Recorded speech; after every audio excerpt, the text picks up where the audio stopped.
해석에 따라 달라집니다 라는 제목으로 하나님 말씀을 함께 나누려고 합니다. 많은 은혜 받으시기를 주의 이름으로 축원드립니다.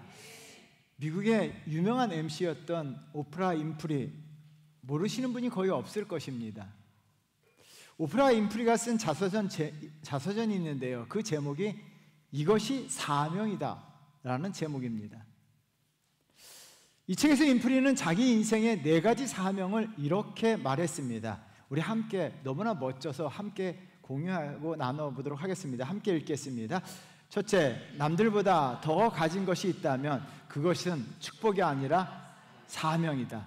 둘째, 남들보다 그 아픈 상처가 있다면 그것은 고통이 아니라 사명이다.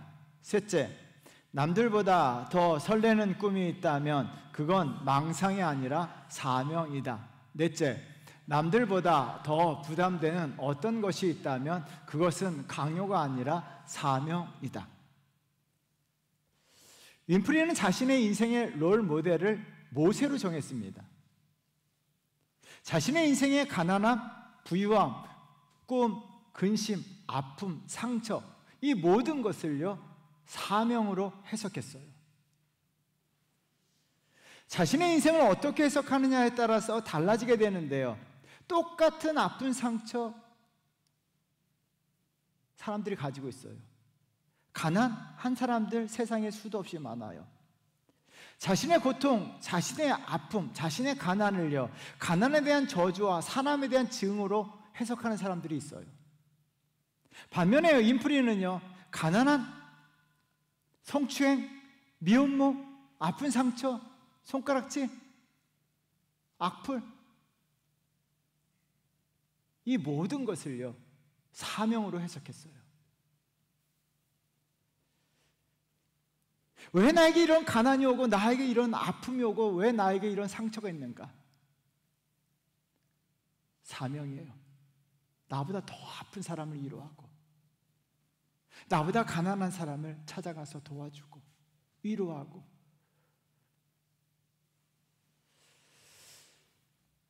여러분, 사명으로 해석했기 때문에 세계에서 가장 영향력 있는 여성 가운데 한 명으로 뽑혔어요. 그의 출생 과정을 보면요 위대해질 수가 없습니다. 그런데요, 해석 하나를 잘함으로 말미암아 그는 세계에서 영향력 있는 아름다운 여성으로 우뚝 자리매김했다는 거예요. 자신의 인생을 어떻게 하느냐, 어떻게 인생을 해석하느냐에 따라서 여러분 인생이 달라집니다. 여러분 기억하셔야 돼요. 우리가 영어 공부할 때 보면 영어 해석에 따라서 의미가 달라져요. 사람들의 말 한마디를 어떻게 내가 해석하느냐에 따라서 상대방의 말 의미가 달라집니다.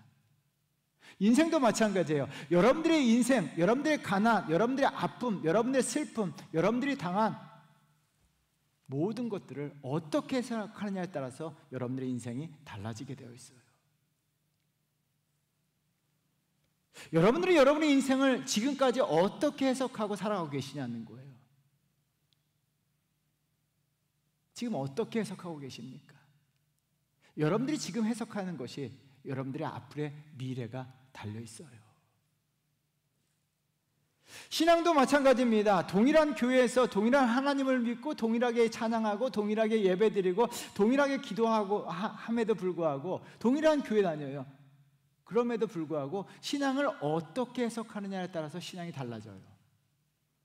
오늘 본문에 예수님이 두 사람을 등장시킵니다. 두 사람의 신앙은 같아요. 동일한 장소에서 동일한 곳에서 동일하신 하나님에게 기도합니다.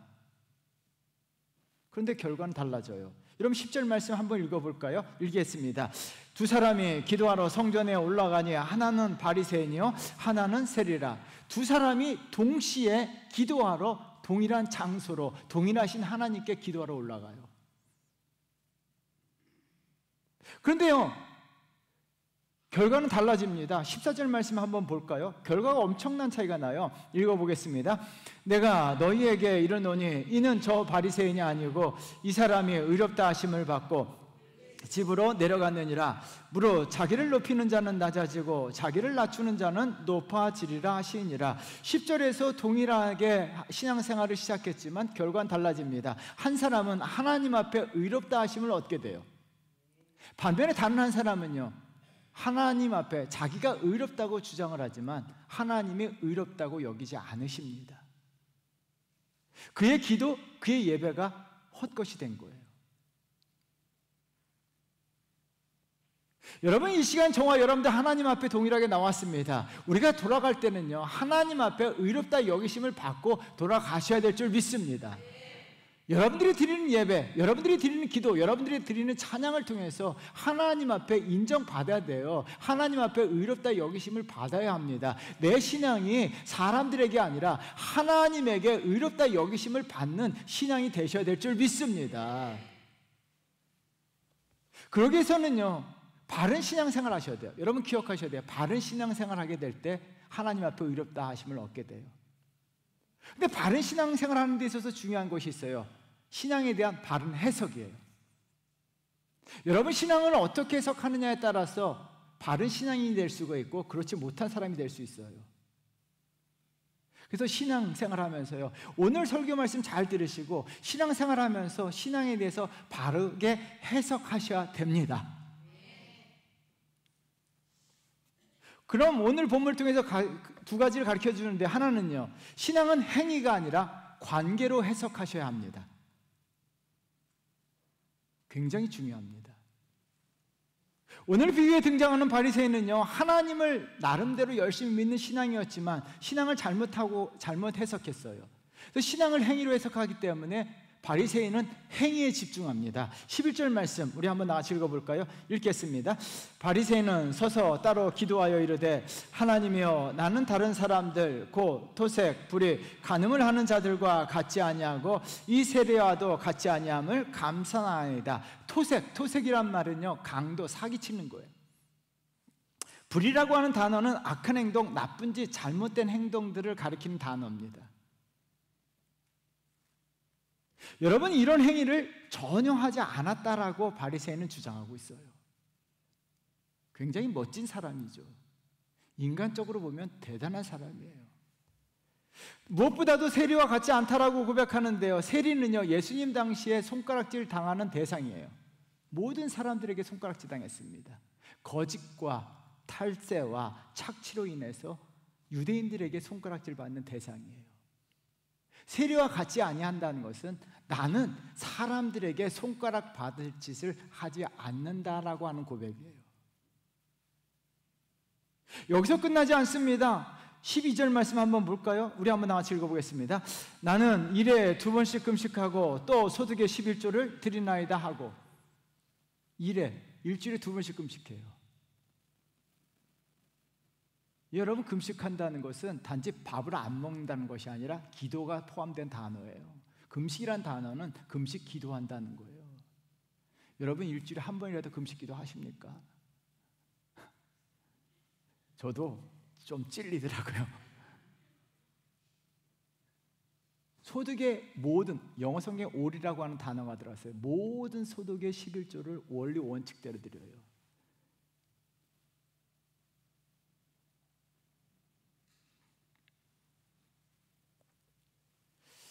여러분, 대단하지 않습니까? 근데 바리새인은요, 신앙을 행위로 해석했기 때문에 행위에 집중합니다. 물론 신앙적 행위는 아주 중요합니다. 신앙적 행위가 있어야 합니다. 그러나 신앙은요, 행위로 나타나지만 그 행위 자체가 신앙은 아니에요. 여러분 기억하셔야 돼요. 신앙은 행위를 통해서 드러나지만 행위가 신앙은 아닙니다. 신앙이 없어도 이런 행위를 할 수가 있어요. 제가 좋아하는 단어가 있어요. 기품이 있다라고 하는 단어예요. 우리말 사전에 이렇게 나왔어요. 우리 한번 나같이 읽어볼까요? 인격에 드러나는 고상한 품격.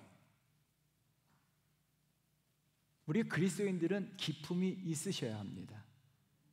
근데 기품이 있다라고 하는 단어가요, 여러분 잘 보시면 한자를 한번 보세요. 기자가요, 기운기, 마음기, 성질기예요. 그리고 품자는요, 입구가 3개가 있어요. 세 사람 이상의 입을 통해서 좋은 사람이다, 마음과 성질이 좋다라고 인정받을 때 기쁨이 있다라는 단어가 성립이 되는 거예요. 딱 세 사람만이 의미하는 게 아니에요. 세 사람은 다수를 이야기하는 거예요. 다수에게 정말 마음과 성질이 좋다라고 인정받는 것이 기쁨이 있다라고 하는 단어입니다. 저와 여러분들 세상에서 기쁨이 있는 그리스도인이 되어야 될 줄 믿습니다. 여러분 참 좋은 사람이다라고 인정받으셔야 돼요.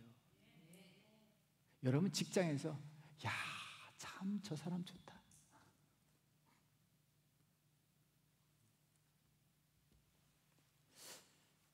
피츠제럴드의 이리한 캐치비, 굉장히 좋은 책이에요. 이 책에 이런 유명한 말이 나와요. 우리 한번 나같이 읽어볼까요? 나는 이 세계가 제복을 차려입고 있기를 말하자면 영원히 도덕적인 차렷 자세를 취하고 있기를 바랬다. 캐치비는요, 굉장히 도덕적인 사람이에요. 평생을 도덕적인 차렷 자세로 살아가는 사람이에요. 그리스도인들이 좀 본받아야 돼요.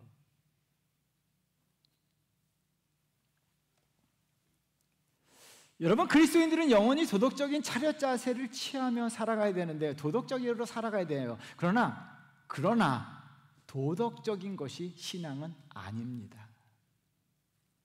도덕적인 차렷 자세를 취해야 되지만 그것을 뛰어넘어야 되는데요, 사도 바울이 이런 말씀하셨어요. 로마서 3장 20절 우리 한번 나같이 읽어보도록 할까요? 그러므로 율법의 행위로 그의 앞에 의롭다 하심을 얻을 육체가 없나니 율법으로는 죄를 깨달음이라. 세상에 어떤 사람도 하나님 앞에 율법의 행위, 도덕적 차렷 자세로 하나님 앞에 의롭다 하심을 얻을 육체가 없다라고 이야기합니다. 영어 성경에 no one, 한 사람도 없다는 거예요. 전혀 없다는 거예요. 이 세상에 never라는 거예요. 한 명도 없다는 거예요. 여러분, 우리가 신앙을요, 행위로 해석하게 되면 아무리 존경받는 행위라 할지라도요, 하나님 앞에 의롭다 하심을 얻지 못합니다. 오히려 신앙을 행위로 해석하게 되면 역으로 어떤 현상이 나타납니까? 자기를 의롭다고 여기고 자기에 대한 과대평가로, 다른 사람에 대한 과소평가로 나타나요. 그래서 신앙을 행위로 해석하게 되면요, 구절의 현상이 나타날 수가 있어요. 구절 말씀 우리 한번 나같이 읽어보도록 할까요? 또 자기를 의롭다 믿고 다른 사람을 멸시하는 자들에게 이 비유로 말씀하시되, 신앙을 행위로 해석하게 되면 자기는 잘하고 있다, 자기는 의롭다, 자기를 의롭다고 여깁니다. 자기 자신에 대한 정당성을 주장해요. 자기를 의롭다고 믿는 사람들의 바로 다음 단계는 어떻게 합니까? 다른 사람을 멸시한다는 거예요. 여러분, 이와 같은 현상, 구절의 현상은 한국 사회에서 너무나 많이 일어나는 현상이에요. 사회적 물의를 조금만 일으키면요, 가늠한 여인을 향해서 돌을 들었던 사람들처럼 돌을 들 뿐만 아니라 돌을 쉽게 던져요.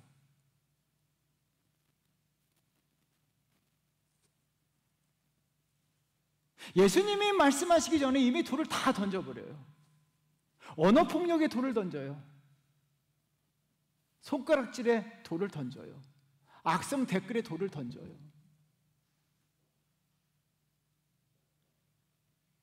한국 사회에 자기를 의롭다고 여기는 사람이 너무나 많아요. 그래서 악성 댓글에 돌에 맞아서 죽어가는 사람들, 손가락질에 의해서 죽어가는 사람들, 언어폭력에 의해서 죽어가는 사람들이 한국 사회에 너무나 많이 존재해요. 가슴이 너무나 아파요.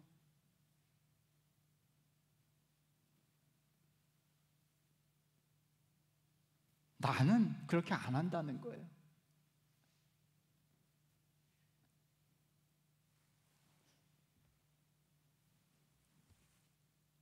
냉정하게 우리 한번 평가해 보세요. 교회는 어떠냐는 거예요.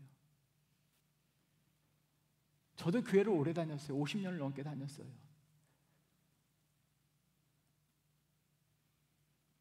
저도 교회 생활을 오래 했습니다. 교회 생활을 오래 하다 보니까요, 교회 다니는 사람들의 특징이 있어요. 교회를 오래 다니면요, 사람들에게 손가락 받아칠 만한 행동을 하지 않아요. 나쁜 짓 하지 않더라고요.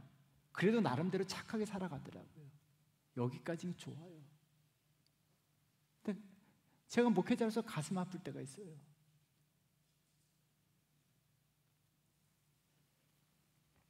여러분, 어떤 사람이 손가락질을 받으려면 교회 내에서도 열불을 토하는 사람들이 있어요.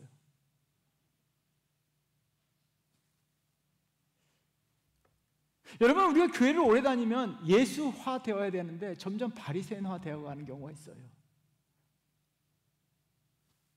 자신의 도덕적 잣대로, 자신의 신앙적 잣대도, 저도 마찬가지예요. 제가 목회하면서 깜짝 놀랄 때 있습니다. 목사의 신앙적 잣대로, 제 도덕적 잣대로 성도들을 평가할 때가 있어요. 그때마다 내가 뭐 하고 있는가 하면서 하나님 앞에 회개할 때가 있었어요. 내가 지금 무슨 짓을 하고 있는 것인가?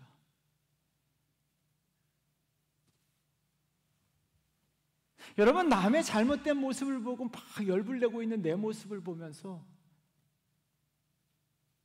내가 예수님을 닮아가고 있지 않고 바리새인을 닮아가고 있구나 하면서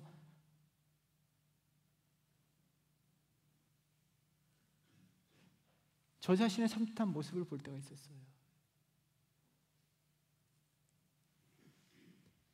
여러분들은 어떻습니까? 바리새인화 돼가고 있습니까? 아니면 예수화 돼가고 있습니까? 여러분, 신앙생활을 하면 할수록 저와 여러분들은 예수 그리스도를 닮아가야 될 줄 믿습니다.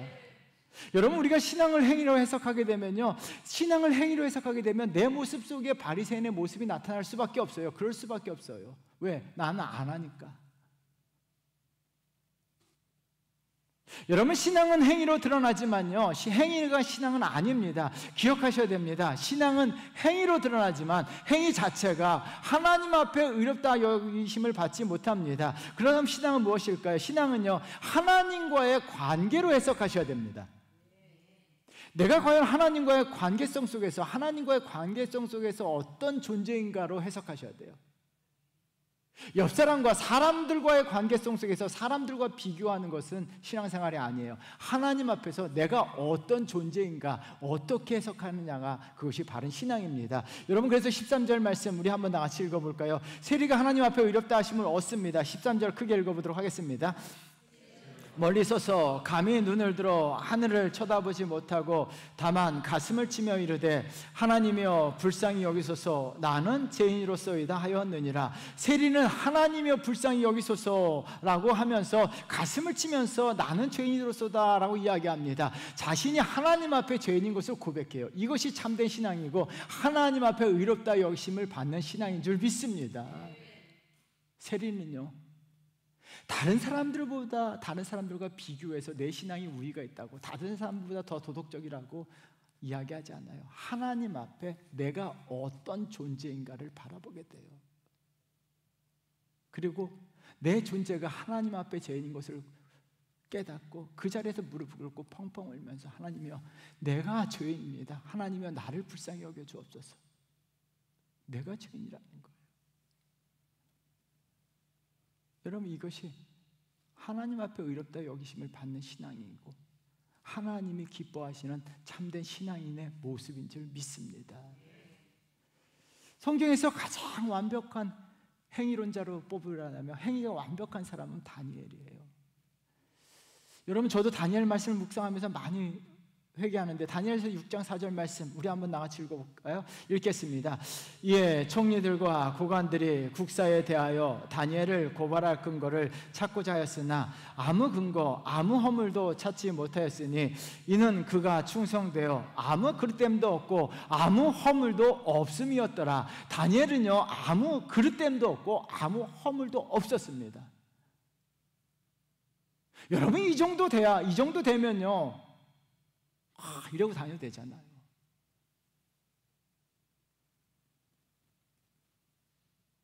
이러고 다녀도 되잖아요. 아무 그릇 때 사람들이요, 샅샅이 털어도 먼지 안 나는 사람이에요. 그런데 그가요, 이렇게 고백해요. 다니엘서 9장 20절 말씀 한번 보세요. 우리 한번 나같이 읽어보겠습니다. 내가 이같이 말하여 기도하며 내 죄와 내 백성 이스라엘의 죄를 자복하고 내 하나님 여호와 앞에 간구할 때.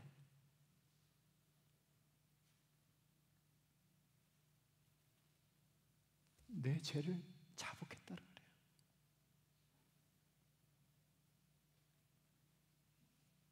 다니엘은요, 신앙을 행위로 해석하지 않았어요.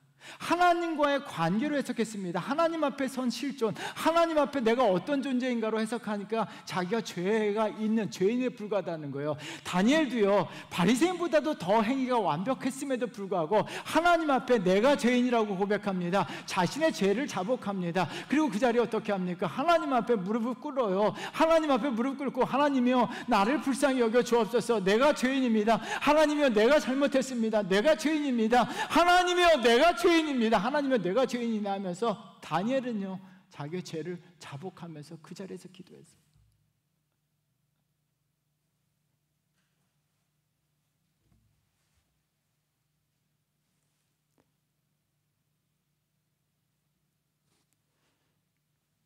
우리가 하나님과의 관계를 해석하게 되면요, 내 존재가 어떤 존재인가를 깨닫게 돼요.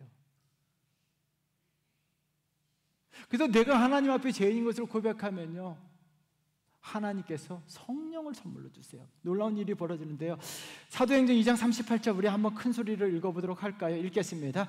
베드로가 이르되 너희가 회개하여 각각 예수 그리스도의 이름으로 세례를 받고 죄사함을 받으라. 그리하면 성령을 선물로 받으리니. 여러분, 회개하고 제사함을 받게 되면 하나님께서 성령을 선물로 주실 줄 믿습니다. 성령을 선물로 주실 줄 믿습니다. 여러분, 성령을 선물로 받게 되면 나타나는 변화가 있습니다. 행위의 변화가 아니라 성품의 변화예요. 그래서 성령의 9가지 열매가, 성령을 선물로 받게 되면 성령의 9가지 열매가 나타나는데요, 갈라디아서 5장 22절 23절 말씀 우리 한번 나같이 읽겠습니다. 오직 성령의 열매는 사랑과 희락과 화평과 오래 참음과 자비와 양성과 충성과 온유와 절제니 이 같은 것을 금지할 법이 없느니라. 성령의 9가지 열매는 성품이에요. 성품. 그래서 그리스도인들은요, 그리스도인이 된다는 것은요, 내 성품이 변화되는 거예요. 내가 하나님과의 관계성 속에서 내가 죄인임을 고백하게 되면 하나님께서 성령을 선물로 주십니다. 성령을 받게 되면요, 그때부터 나타나는 제일 큰 변화는 성품의 변화예요. 여러분, 그래서 그리스도인이 돼가고 예수 그리스도를 닮아간다는 것은 내 성품이 변화되는 거예요. 온유하게 되고 충성하게 되고 오래 참게 되고 자비하게 되고 사랑하게 되고. 그래서 그리스도인들은요, 성품이 변화된 아름다운 사람이 되는 줄 믿습니다. 성품이 변화될 때 하나님께서 의롭다 여기심을 주시는 거예요. 사랑하는 성도 여러분, 기억하셔야 돼요. 신앙은 행위가 아니라 신앙은 하나님과의 관계성 속에서 내가 어떤 존재인가로 해석하셔야 돼요. 그러면 내가 죄인인 것을 고백하게 되고, 그러므로 성령을 선물로 받게 되고, 성령을 선물로 받음으로 말미암아 저와 여러분들의 성품이 예수님을 닮아가는 역사가 일어날 줄 믿습니다. 이런 성도 되셔야 될 줄 믿습니다. 두 번째는요, 신앙은 개념이 아니라 체험으로 해석하셔야 돼요. 우리 한번 따라할까요? 신앙은 개념이 아니라 체험으로 해석해야 합니다. 머릿속에 가슴에 담으셔야 돼요. 한국 사회에서 교회를 다니지 않아도 교회를 다니려면 어떻게 해야 되는지 다 개념 정리가 되어 있어요. 여러분, 지금 잠시요, 여러분들이 교회 다니지 않는다고 생각해 보십시오. 여러분들이 교회를 안 다녀요. 교회 다니기 전의 상태로 돌아가 보십시오. 교회 다니려면 어떻게 해야 될까요? 우리 교회 다니는 사람은 주일이라고 하지만 교회 안 다니는 사람들은 일요일이라고 해야죠. 그럼 교회 안 다니는 사람들이 교회 다니는 사람들을 개념 정리해 주죠. 일요일에는 교회 가야 한다. 맞나요? 맞아요? 교회 다니는 사람은 성경책을 읽어야 한다. 여러분, 아직 개념 정리가 안 되셔서 그래요. 교회 다니는 사람들은 밥 먹을 때 3번 기도한다. 그거는요, 교회 안 다니는 사람도 다 알아요. 교회 다니는 사람들은 밥 먹을 때 기도 안 해도 교회 안 다니는 사람들은 교회 다니는 사람들이 밥 먹을 때 기도해야 된다는 걸 알아요.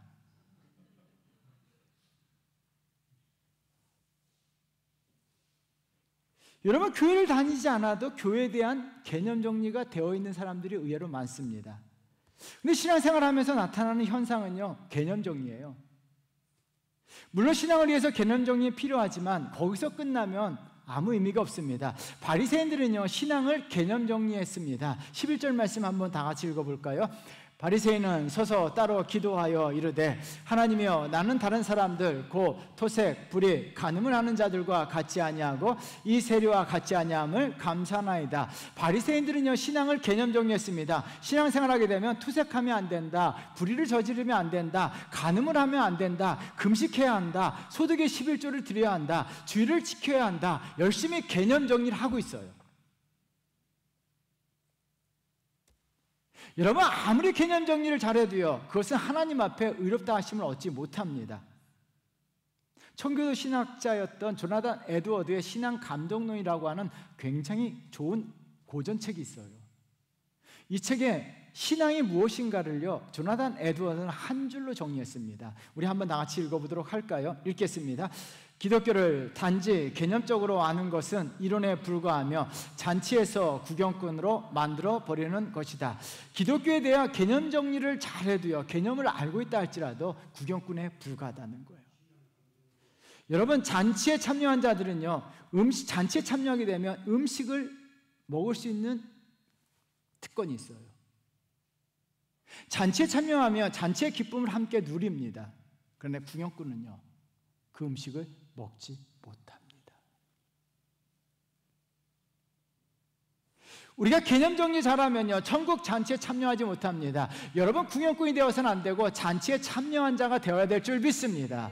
잔치에 참여한 자들은요, 하나님이 주시는 은혜와 축복을 누릴 수 있습니다. 그래서 반드시요, 개념으로 신앙생활해서는 안 돼요. 그래서 조나단 에드워드는요, 다음 문장에 이렇게 이야기합니다. 우리 한번 같이 읽어보도록 할까요? 체험을 배제하게 되면 추상적인 것으로 전락해버리고 바른 신앙을 상실할 수밖에 없다. 여러분, 체험을 배제하게 되면 추상적인 것으로 전락해버리고 바른 신앙을 할 수가 없다는 거예요. 바리새인들은요, 신앙에 대해서 개념 정리를 잘했지만 그들은 바른 신앙으로 나아가지 못했어요. 한국교회 많은 사람들이 개념 정리를 합니다. 어떤 분들은 제가 목사가 변변치 못하니까 목사님은 이렇게 해야 합니다라고 저에게 개념 정리해줘요. 그래서 제가 죄송합니다, 목사가 변변치 못해서 목사는 이렇게 해야 된다고 하면서 목사에 대한 개념 정리를 해줘요. 그리고 교회는 이러해야 된다라고 하면서 교회에 대한 개념 정리를 해주는 분들이 많아요.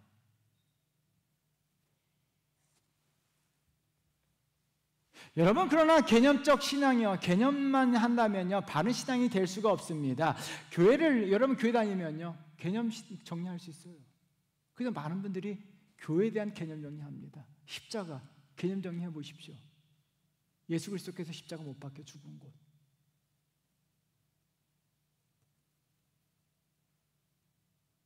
또 교회 좀 더 다니면요, 더 알아요. 예수 그리스도께서 나를 위해서 십자가에 죽으셨어. 십자가를 믿어야 구원받아. 이미 여러분들도 십자가에 대한 개념 정리가 다 끝나셨을 거예요. 구원에 대한 개념 정리가 다 끝나셨을 거예요. 예수 그리스도를 믿음으로 구원받는다.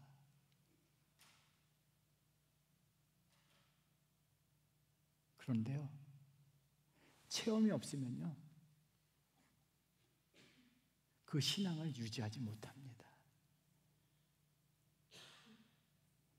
체험한 사람들은요, 예수 나를 위하여 십자가를 질 때 세상 고초 당하시고 예수님 예수님 나를 위해 죽으셨네, 이 찬양만 불러도요, 가슴이 찢어지는 아픔을 느끼고,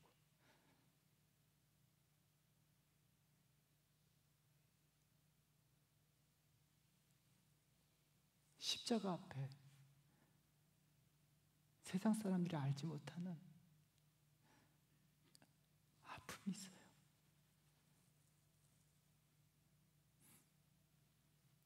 예수라는 두 글자가 때로는 내 마음을 벅차기도 하고,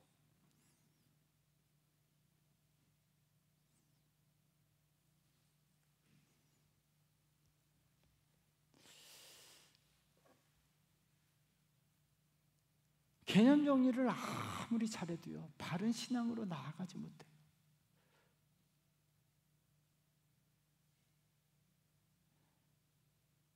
그래서 신앙은요, 개념 정리를 못 하셔도 상관이 없어요.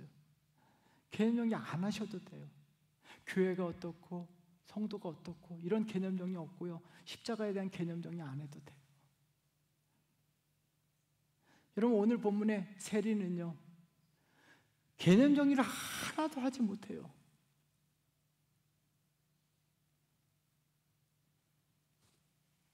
그렇다면 우리가 영적 체험을 하기 위해서는 어떻게 될까요? 여러분, 영적 체험을 하기 위해서는 어떻게 될까요? 오늘 본문 13절에서 굉장히 중요한데요, 기독교는 고백의 종교예요. 기억하셔야 돼요. 기독교는 고백의 종교예요. 그래서 기독교는 고백이에요. 고백론이 중요합니다. 고백이 중요합니다. 내 삶에 고백이 있어야 되고, 신앙에 고백이 있어야 하고, 내가 하나님 앞에 고백하는 것이 기독교인데요, 13절 말씀 우리 한번 나같이 읽어보도록 하겠습니다.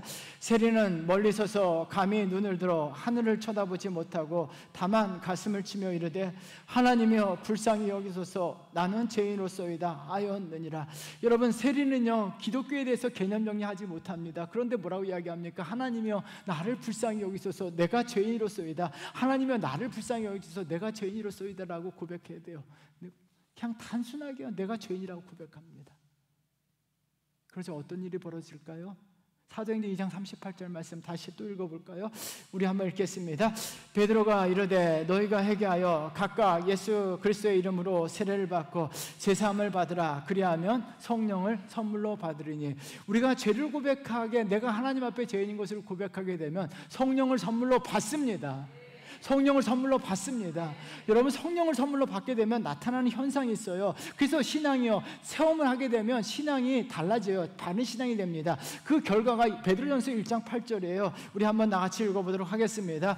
예수를 너희가 보지 못하였으나 사랑하는도다. 이제도 보지 못하나 믿고 말할 수 없는 영광스러운 즐거움으로 기뻐하니. 여러분, 예수를 보지 못하나 사랑하는도다라고 이야기합니다. 우리가 성령을 받게 되면요, 어떤 현상이 일어납니까? 예수 그리스도에 대한 사랑으로 사랑해요. 사랑합니다. 예수 그리스도를 사랑해야 돼요.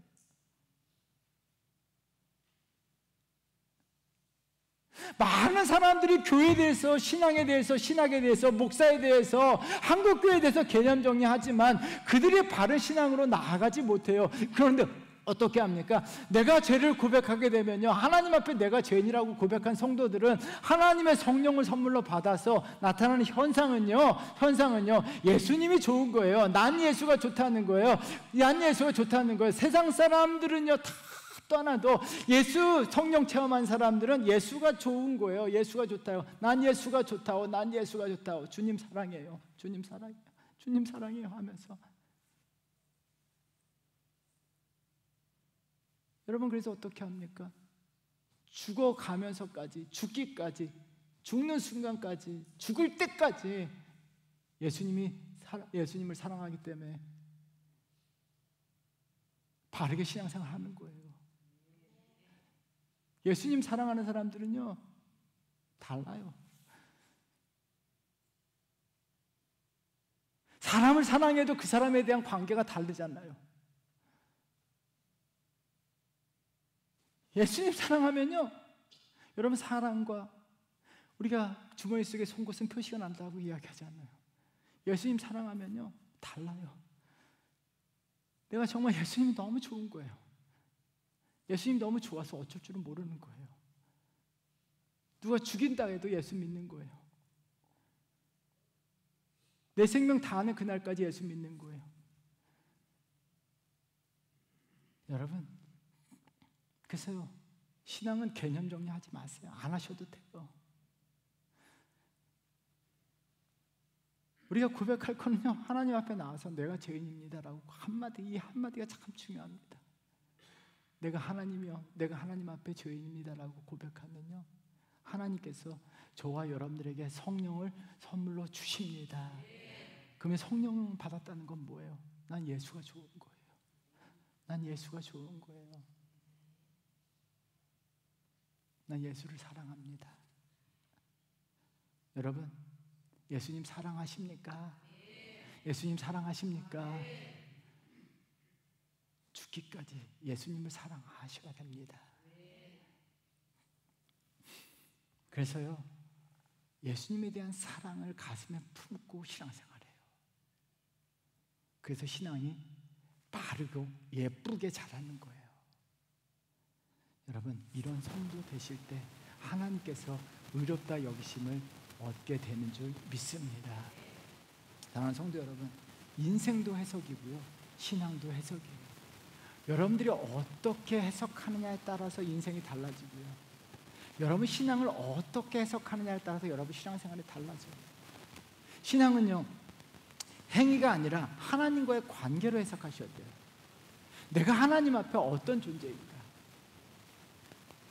여러분, 사람들의 행위가 아니라 내가 하나님 앞에 어떤 존재인가? 하나님 앞에 선 실존으로서 우리가 해석하셔야 돼요. 그러면 세리와 같이 하나님 앞에, 다니엘과 같이 하나님 앞에 자기가 죄인인 것을 고백하게 되고, 성령을 선물로 받아서 나타나는 변화는 성품의 변화예요.